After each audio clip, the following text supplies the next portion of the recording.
Aku lahir di sebuah keluarga petani biasa. Karena aku orangnya introvert dan tidak suka bicara.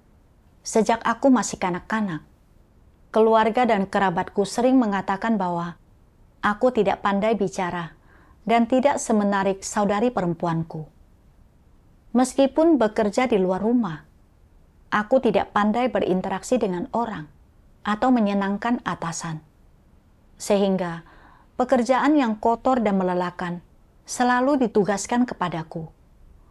Dan rekan kerjaku sering mengolok-ngolok aku dengan menyebutku lamban berpikir dan tidak tahu cara beradaptasi dengan situasi. Dalam hati, aku menerima penilaian bahwa pikiranku lamban serta tidak tajam.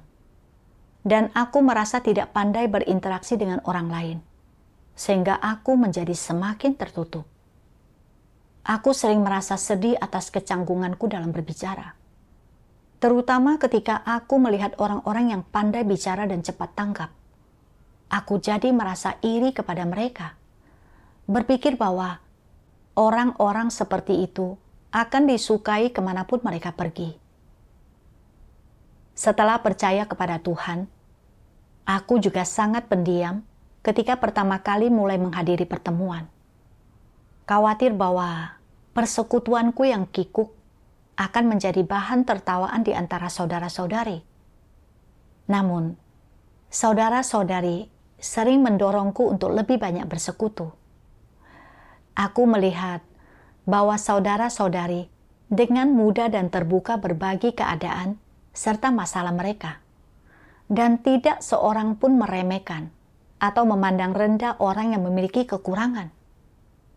Hal ini membuatku merasa sangat terbebaskan. Lambat laun, aku mulai lebih banyak berbicara. Aku benar-benar menyukai kehidupan gereja semacam ini. Pada bulan Februari 2023, aku menjadi diaken penyiraman. Saudari yang kusirami, Rui Ching, berkualitas baik. Beberapa kali aku menghadiri pertemuan bersama dengannya. Aku melihat bahwa persekutuannya sangat jelas dan wawasannya terhadap masalah tidak lebih buruk dariku. Jadi, ketika aku menghadiri pertemuan bersama Rui Ching lagi, aku merasa agak terkekang. Berpikir bahwa pikirannya lebih tajam dan kualitasnya lebih baik daripada aku. Aku merasa bahwa berusaha menyiraminya adalah di luar kemampuanku.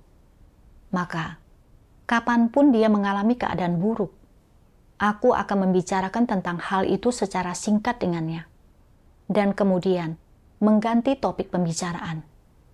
Khawatir persekutuanku yang dangkal akan membuat dia memandangku rendah. Dahulu, aku memahami bahwa Rui Ching memiliki watak yang sangat congkak dan cenderung mengekang orang dengan kata-katanya. Jadi, aku ingin menyampaikan masalah ini kepadanya. Namun, karena berpikir bahwa dia berkualitas baik, pandai berbicara, dan efektif dalam melaksanakan tugasnya, sedikit kecongkakan jadi tampak normal. Di samping itu, kualitasku buruk, dan kemampuanku untuk mengungkapkan diriku tidak bagus. Jika aku tidak dapat bersekutu dengannya secara jelas dan menyelesaikan masalahnya, aku akan ditertawakan olehnya. Jadi, aku hanya menyebut kecongkakannya secara singkat dan kemudian melanjutkan ke hal lain. Di lain waktu, dalam sebuah pertemuan, Rui Ching berbicara tentang keluarganya yang menentang kepercayaannya kepada Tuhan, dan hal itu membuatnya terkekang. Aku mempunyai pengalaman yang serupa dengannya, dan berpikir aku bisa bersekutu dengannya mengenai hal itu. Tetapi segera setelah aku mengucapkan beberapa kata, Rui Ching berkata bahwa dia tidak terpengaruh oleh kasih sayang keluarganya. Namun pada kenyataannya, hambatan emosionalnya sudah memengaruhi tugasnya.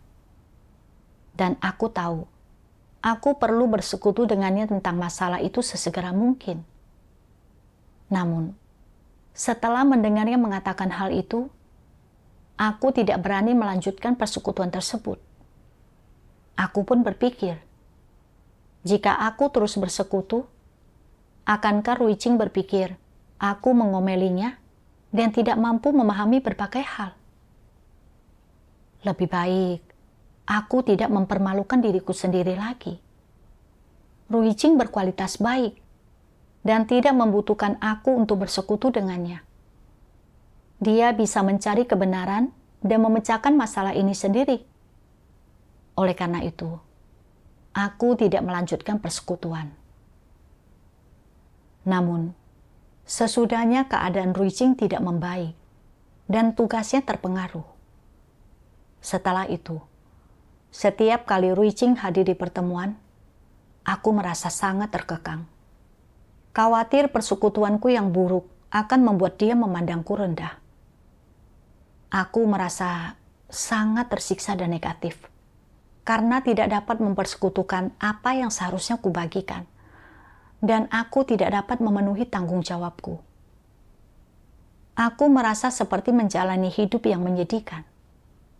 Aku terus-menerus bertanya pada diri sendiri, mengapa aku menjalani hidup yang melelahkan? Bahkan, aku menyalahkan Tuhan karena tidak memberiku kualitas yang bagus. Ingin melarikan diri dari situasi ini dan berganti tugas. Aku tahu keadaanku tidak baik. Maka aku pun berdoa kepada Tuhan. Tuhan, aku merasa sangat terkekang dengan tugasku sekarang. Aku merasa sangat lelah serta getir, dan aku tidak tahu bagaimana cara mengatasi keadaan ini.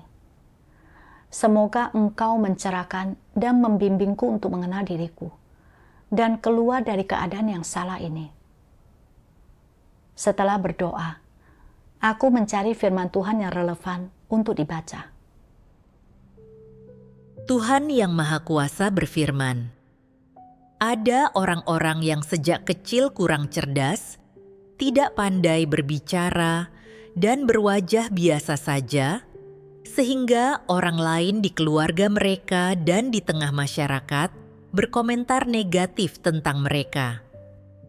Misalnya, orang-orang akan berkata, 'Anak ini bodoh, dia lambat dalam bereaksi, dan dia canggung dalam berbicara.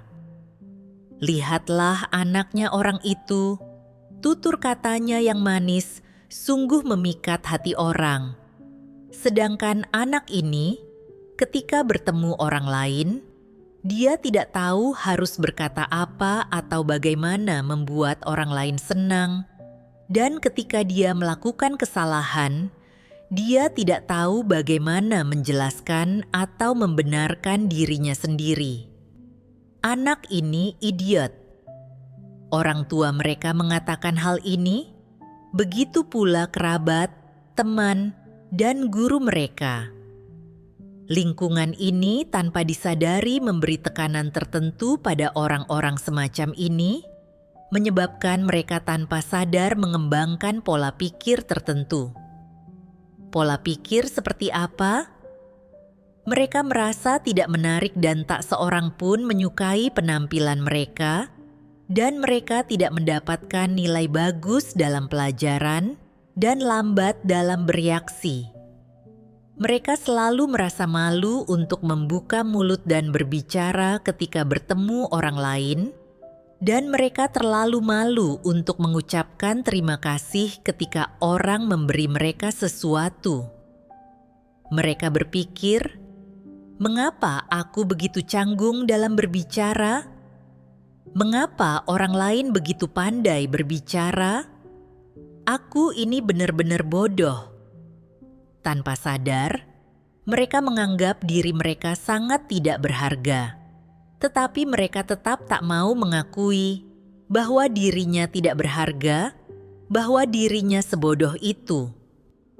Di dalam hatinya, mereka sering bertanya pada diri sendiri, apakah aku benar-benar sebodoh itu? Apakah aku benar-benar setidak menyenangkan itu? orang tua mereka tidak menyukai mereka, demikian pula saudara-saudari, guru-guru, atau teman sekelas mereka. Dari waktu ke waktu, anggota keluarga, kerabat, dan teman-teman mereka membicarakan mereka. Dia pendek, matanya sipit dan hidungnya kecil, dan dengan penampilan seperti itu, dia tidak akan menjadi orang yang sukses saat dewasa nanti. Di lingkungan seperti ini, mereka awalnya merasa menentang di dalam hatinya, perlahan-lahan mulai menerima dan mengakui kekurangan serta kelemahan mereka sendiri, tetapi pada saat yang sama, muncullah emosi negatif di lubuk hati mereka. Apa nama emosi ini? Rendah diri. Orang yang merasa rendah diri hanya melihat kekurangan mereka sendiri, bukan kelebihan mereka. Mereka selalu merasa tidak menarik dan tidak disukai, bahwa pikiran mereka tidak tajam, reaksi mereka lambat, dan bahwa mereka tidak mampu membaca orang lain. Singkatnya, mereka merasa benar-benar tidak memadai. Pola pikir rendah diri ini lambat laun mulai mendominasi di dalam hatimu dan menjadi emosi yang tak tergoyahkan yang menjerat hatimu. Setelah engkau dewasa dan terjun ke dalam dunia, atau menikah dan membangun karir, seperti apapun identitas dan status sosialmu, emosi perasaan rendah diri yang ditanamkan selama proses pertumbuhanmu sejak kecil masih memengaruhi dan mengendalikanmu, membuatmu merasa lebih buruk daripada orang lain dalam segala hal. Bahkan setelah engkau mulai percaya kepada Tuhan dan masuk gereja, engkau masih menganggap dirimu tidak pandai berbicara, berkualitas buruk dan berpenampilan biasa saja, serta tidak mampu melaksanakan tugas penting apapun. Engkau berpikir, "Aku hanya akan melakukannya semampuku. Aku tidak perlu mengejar untuk menjadi pemimpin. Aku tidak perlu mengejar pemahaman akan kebenaran yang mendalam.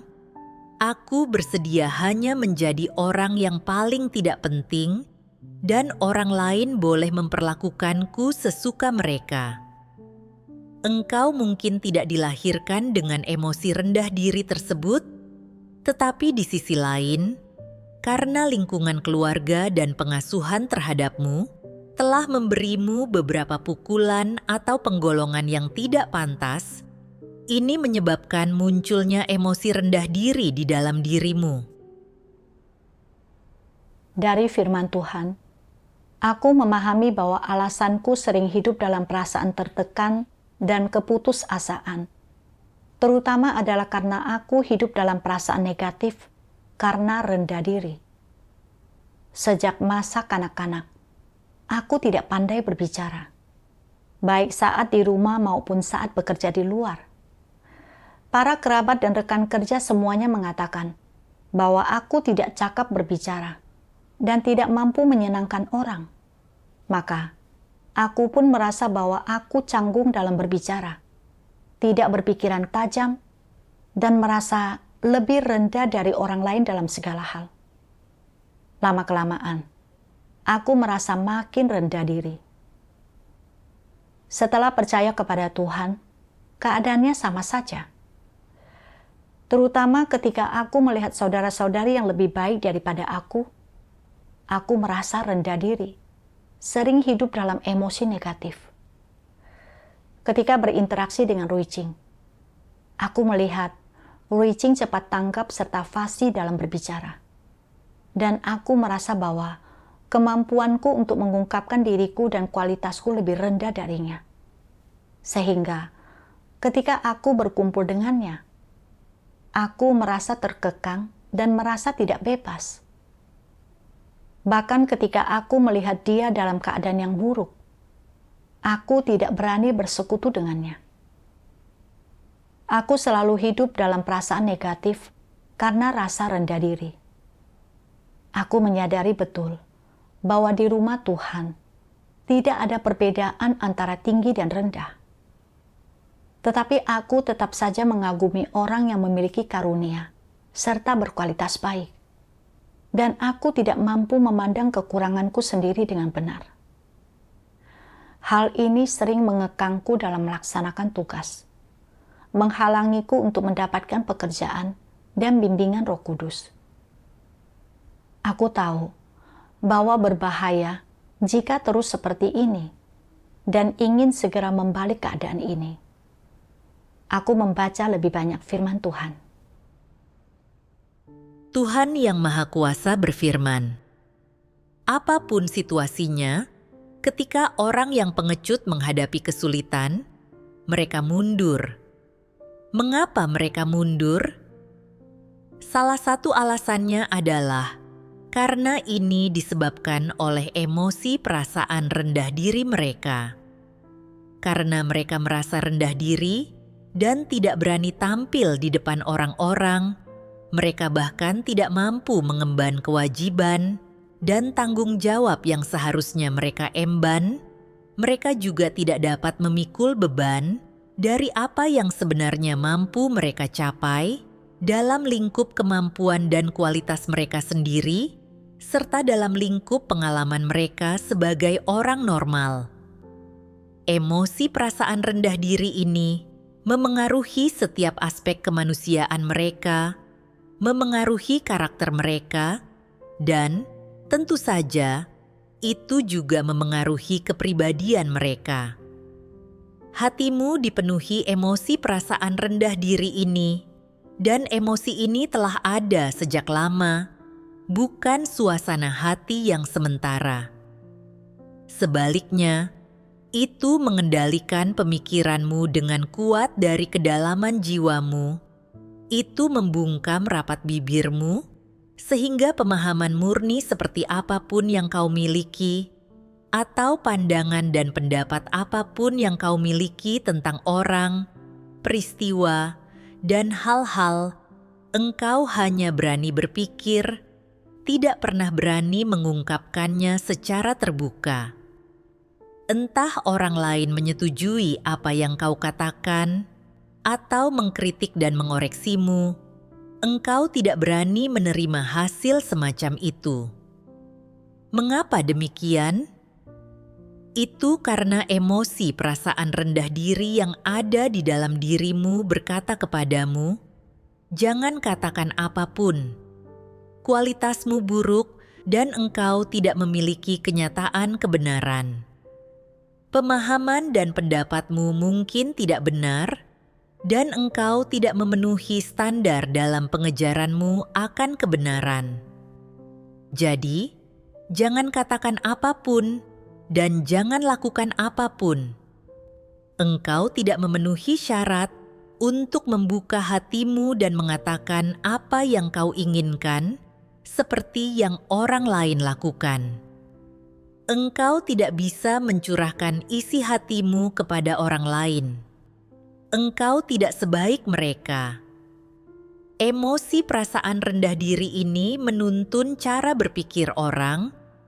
Itu menghambat mereka, menghalangi mereka agar tidak melaksanakan tugas mereka secara normal dan memengaruhi kehidupan normal mereka, sekaligus mengarahkan cara dan sarana, serta arah dan tujuan dalam cara mereka memandang orang dan hal-hal, serta dalam cara mereka berperilaku dan bertindak.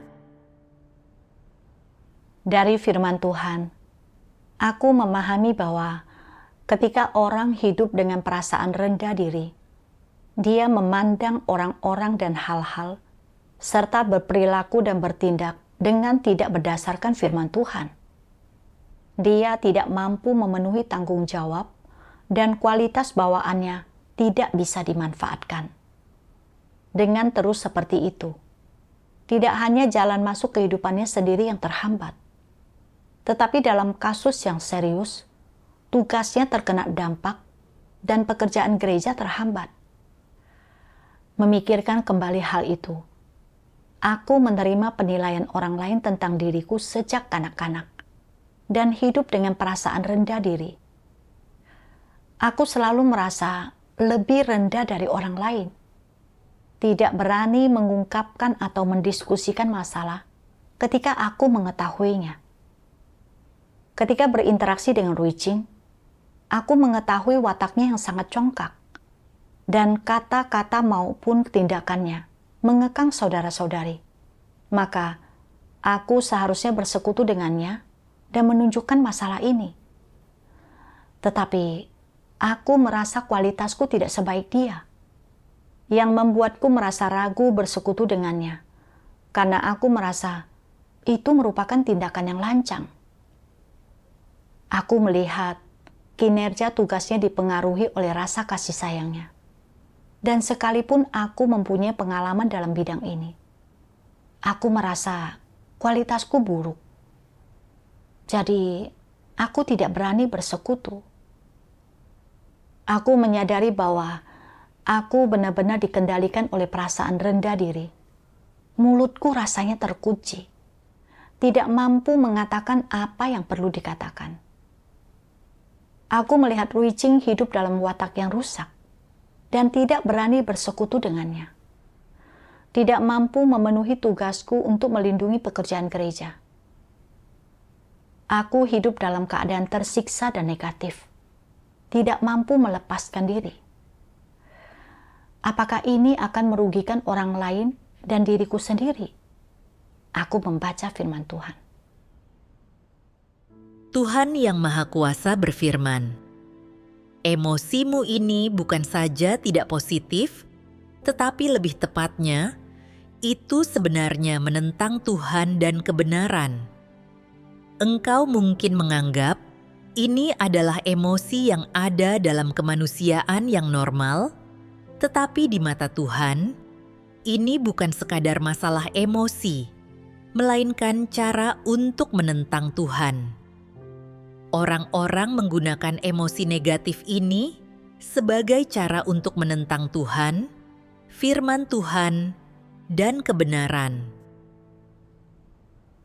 Merenungkan perjalananku sejauh ini, karena aku sering hidup dengan perasaan rendah diri. Aku tahu kebenaran, tetapi tidak menerapkannya. Bahkan, menyalahkan Tuhan karena tidak memberiku kualitas yang baik. Aku bersikap negatif serta pasif dalam melaksanakan tugasku. Dan bahkan aku ingin menyerah. Perilaku ini merupakan suatu bentuk perlawanan pasif terhadap Tuhan. Aku merasa berada dalam bahaya besar. Dan aku menjadi bersedia bersandar pada Tuhan untuk melepaskan emosi negatifku, serta mencari jalan penerapan dan jalan masuk. Selanjutnya, aku membaca lebih banyak firman Tuhan. Tuhan Yang Maha Kuasa berfirman, "Jadi, bagaimana engkau dapat secara akurat menilai dan mengenal dirimu sendiri, serta melepaskan diri dari emosi perasaan rendah diri? Engkau harus menjadikan firman Tuhan sebagai landasan untuk mengenal dirimu sendiri. Berusaha mengetahui seperti apa kemanusiaanmu, seperti apa sebetulnya kualitas dan bakatmu, dan apa kelebihan yang kau miliki. Sebagai contoh, engkau sebelumnya suka bernyanyi dan melakukannya dengan baik, tetapi ada orang-orang tertentu yang terus mengkritikmu dan merendahkanmu, berkata bahwa engkau buta nada dan suaramu sumbang. Jadi engkau merasa tidak mampu bernyanyi dengan baik dan tidak berani lagi melakukannya di depan orang lain. Orang-orang duniawi itu, orang-orang yang bingung, dan orang-orang biasa itu membuat penilaian dan kritik yang tidak akurat tentang dirimu, membatasi hak-hak yang layak dimiliki oleh kemanusiaanmu, dan menghambat bakatmu. Akibatnya, engkau bahkan tidak berani bernyanyi, dan engkau hanya cukup berani bernyanyi dengan suara lantang dan melepaskan dirimu saat engkau sedang sendirian. Justru karena engkau biasanya merasa sangat tertekan, sehingga saat engkau tidak sedang sendirian, engkau tidak berani bernyanyi. Engkau berani bernyanyi hanya ketika engkau sedang sendirian, menikmati waktu saat engkau dapat bernyanyi dengan suara lantang dan merasakan betapa indah, merdeka, dan membebaskannya waktu tersebut. Bukankah benar demikian? Karena perlakuan buruk yang orang lakukan terhadapmu, engkau tidak tahu atau tak mampu melihat dengan jelas apa yang sebenarnya mampu kau lakukan, apa yang mahir kau lakukan, dan apa yang tidak mahir kau lakukan. Dalam situasi seperti ini, engkau harus membuat penilaian yang benar dan mengukur dirimu dengan benar berdasarkan firman Tuhan. Engkau harus memastikan apa yang telah kau pelajari dan di mana letak kelebihanmu, dan melakukan apapun yang mampu kau lakukan. Mengenai hal-hal yang tidak dapat kau lakukan, kekurangan dan keterbatasanmu, engkau harus merenungkan dan mengetahuinya, dan engkau juga harus memiliki evaluasi dan pengetahuan yang akurat tentang seperti apa kualitasmu, apakah itu baik atau buruk. Setelah membaca firman Tuhan, aku memahami bahwa untuk menyingkirkan perasaan negatif karena rendah diri, pertama-tama, aku harus menilai dan mengukur diriku dengan benar berdasarkan firman Tuhan. Firman Tuhan adalah kebenaran, dan menggunakannya untuk mengukur orang, peristiwa, dan berbagai hal adalah yang paling tepat. Sebelumnya, aku mengukur diriku berdasarkan penilaian orang tidak percaya tentangku, yang menggiringku untuk hidup dalam emosi gelap dan putus asa, tidak mampu melepaskan diri. Sekarang, aku perlu mencari kebenaran dan memandang diriku dengan benar berdasarkan firman Tuhan. Oleh karena itu, aku bertanya pada diriku, aku selalu merasa bahwa kualitasku buruk. Lantas, bagaimana standar Tuhan untuk menilai kualitas buruk dan baik? Aku membaca firman Tuhan. Tuhan yang Maha Kuasa berfirman, bagaimana seharusnya kualitas orang diukur? Satu-satunya cara yang tepat untuk mengukur kualitas orang adalah dengan melihat sikap mereka terhadap kebenaran dan apakah mereka mampu memahami kebenaran atau tidak. Ada orang-orang yang mampu mempelajari keterampilan teknis dengan sangat cepat, tetapi begitu mereka mendengar kebenaran, mereka menjadi bingung dan tertidur. Pikiran mereka menjadi bingung, dan mereka tidak mampu menerima kebenaran ataupun memahaminya. Inilah yang dimaksud dengan memiliki kualitas yang buruk. Ada orang yang tidak terima ketika engkau memberitahu mereka bahwa mereka memiliki kualitas yang buruk. Mereka mengira memiliki tingkat pendidikan yang tinggi, berarti mereka memiliki kualitas yang baik. Apakah orang yang memiliki tingkat pendidikan yang tinggi benar-benar berarti kualitas mereka baik? Tidak. Berdasarkan apa seharusnya kualitas orang dinilai? Kualitas orang seharusnya dinilai berdasarkan sejauh mana mereka memahami firman Tuhan dan kebenaran. Ini adalah pendekatan yang paling akurat. Ada orang-orang yang pandai berbicara, berpikiran tajam, dan sangat terampil dalam berurusan dengan orang lain. Namun, ketika mendengarkan khotbah, mereka tidak pernah bisa memahaminya, tidak peduli dengan cara apapun mereka berusaha, dan ketika membaca firman Tuhan, mereka tidak dapat memahaminya. ketika mereka membagikan kesaksian berdasarkan pengalaman, itu selalu hanya kata-kata dan doktrin. Mereka tampil layaknya orang awam, dan orang lain merasa mereka tidak memiliki pemahaman rohani.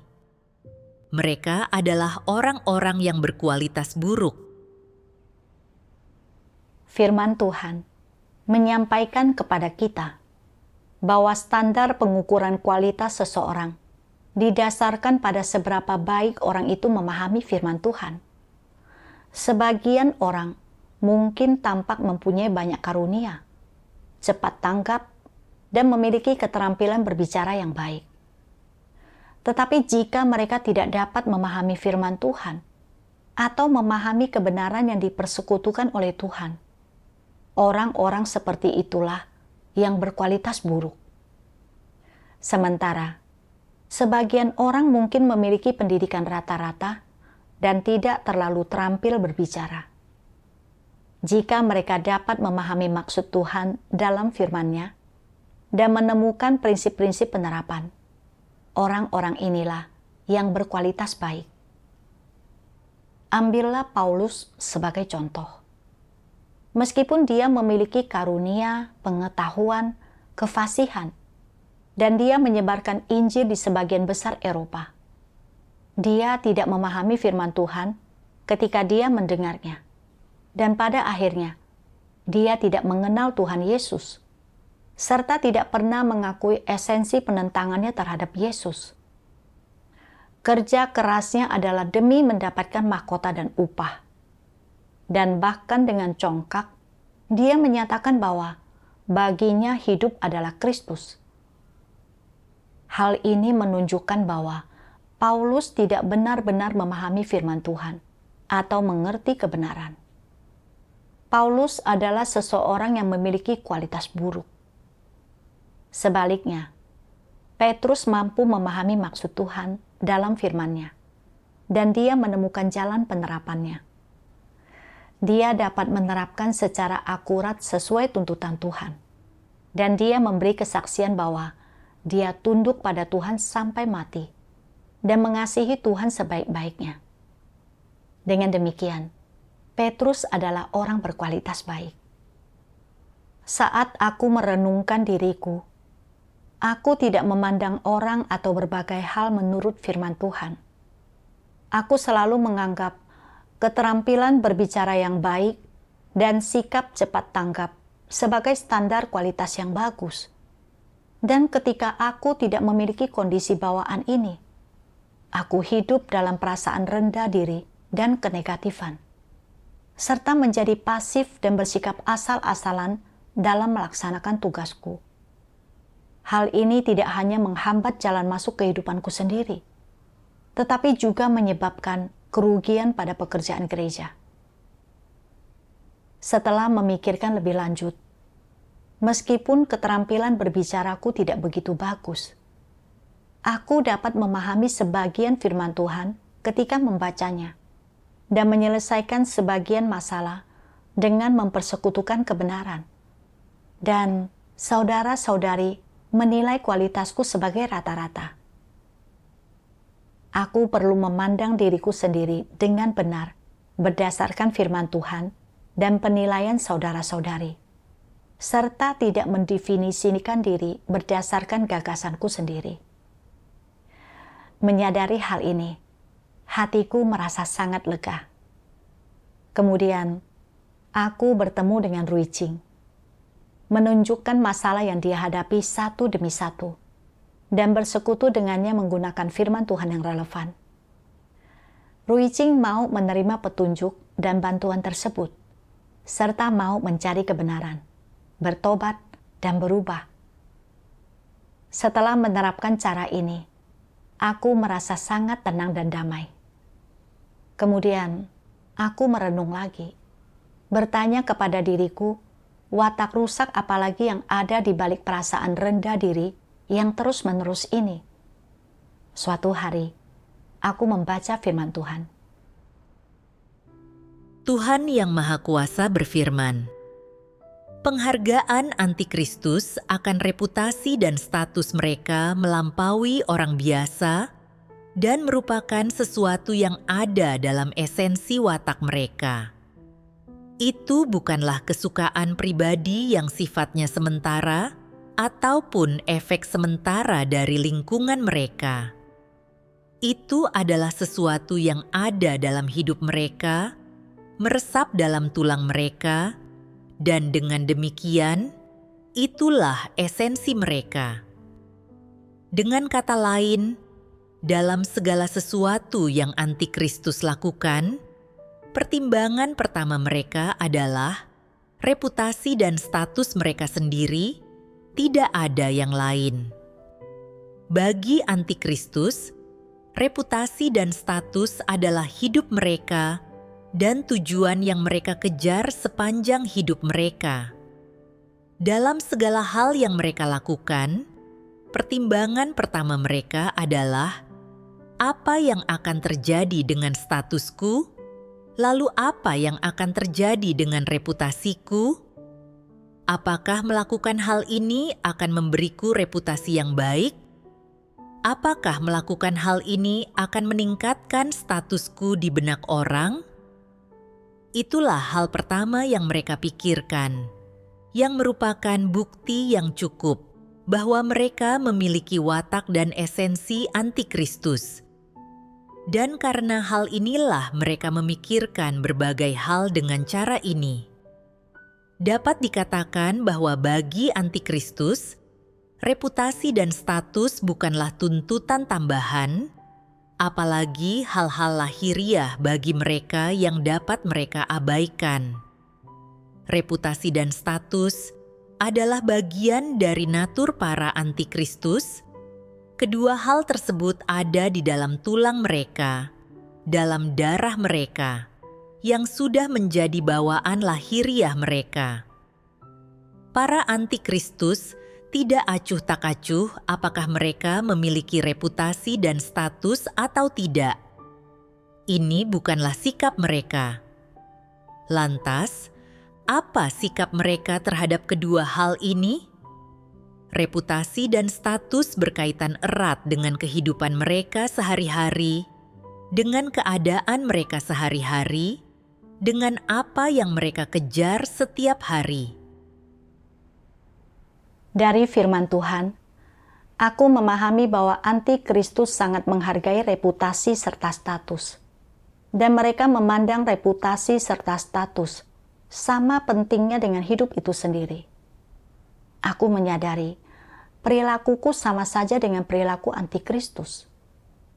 Pikiran dan pertimbanganku bukanlah untuk mencari kebenaran, melainkan selalu mengkhawatirkan reputasi dan statusku. Cemas tentang untung dan rugi. Sejak masa kanak-kanak, aku sangat memperhatikan pendapat orang lain tentang diriku.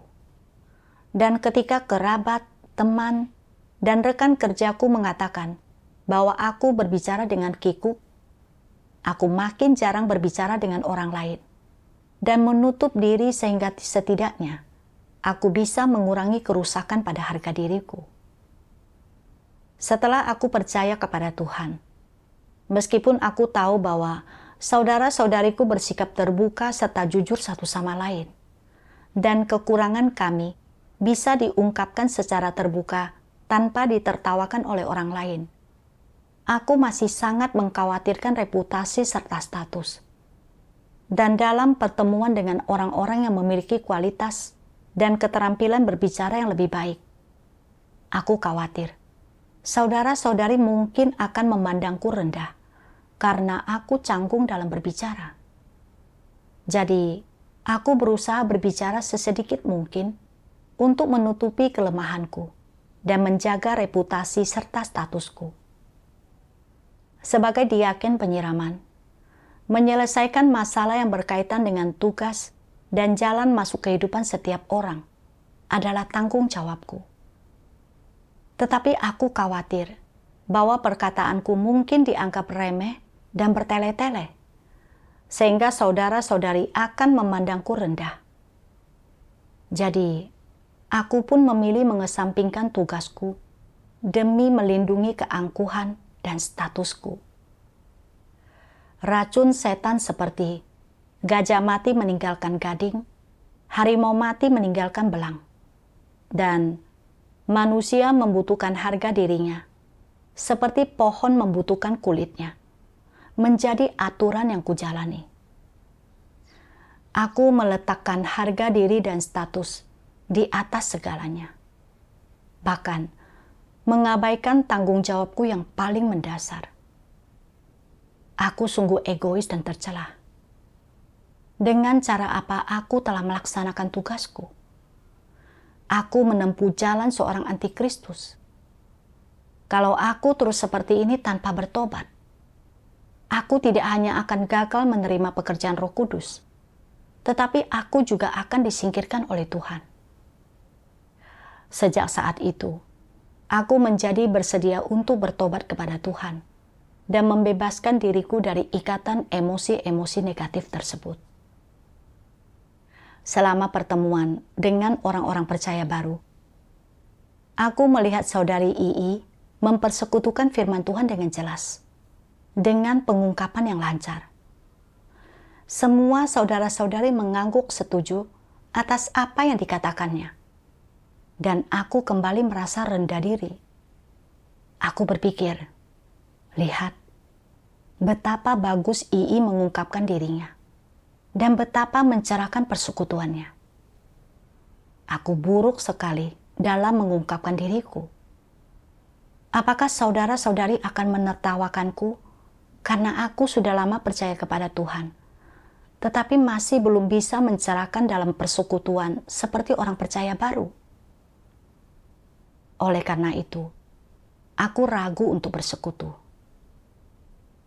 Ketika aku mempunyai pikiran semacam ini, aku menyadari bahwa aku terjebak dalam kekhawatiran tentang reputasi dan statusku lagi. Maka aku berdoa kepada Tuhan, memohon kepadanya untuk membimbingku menyingkirkan keadaan yang salah ini. Aku membaca sebuah bagian firman Tuhan.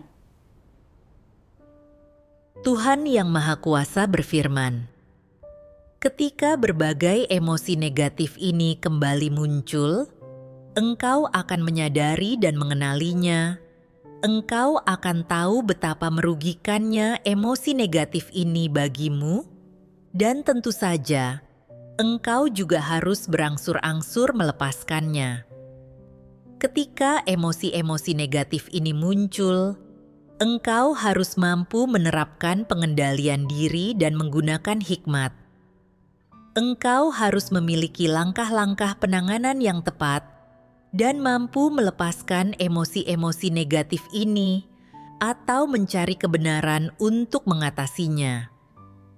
Singkatnya, jangan biarkan hal-hal itu menghalangimu untuk mengambil sudut pandang yang benar, sikap yang benar, dan pendirian yang benar dalam caramu memandang orang dan hal-hal, serta dalam caramu berperilaku dan bertindak. Dengan demikian, hambatan dan gangguan di sepanjang jalan dalam pengejaranmu akan kebenaran akan makin berkurang. Engkau akan mampu mengejar kebenaran dalam lingkup kemanusiaan normal yang Tuhan tuntut dan membereskan watak rusak yang kau perlihatkan dalam segala situasi. Firman Tuhan memberiku jalan penerapan. Ketika emosi negatif muncul lagi, aku perlu secara sadar mengenali hal itu dan kemudian melepaskannya. Saat memikirkan selama periode hidup dalam emosi negatif ini, dan terus-menerus mempertimbangkan harga diri dan statusku, benar-benar menyakitkan. Dalam pertemuan dengan saudari Ii, maksud Tuhan bukanlah untuk menyingkapkanku atau membuatku terlihat buruk, melainkan menggunakan terang dari persekutuannya untuk melengkapi kekuranganku dan membantuku mendapatkan lebih banyak. Menyadari hal ini, aku merasa tidak terlalu terkekang dan aku merasa tenang mendengar persekutuannya. Dalam persekutuannya, aku memahami lebih banyak terang Dan setelah persekutuannya, aku juga membagikan pemahamanku sendiri. Semua orang mendapat manfaat dari persekutuan tersebut, dan hasilnya cukup baik. Melalui pengalaman ini, aku memahami bahwa firman Tuhan adalah kebenaran, dan aku merasakan bahwa hanya dengan memandang orang dan hal-hal, serta berperilaku dan bertindak berdasarkan firman Tuhan, barulah seseorang dapat benar-benar hidup bebas dan merdeka.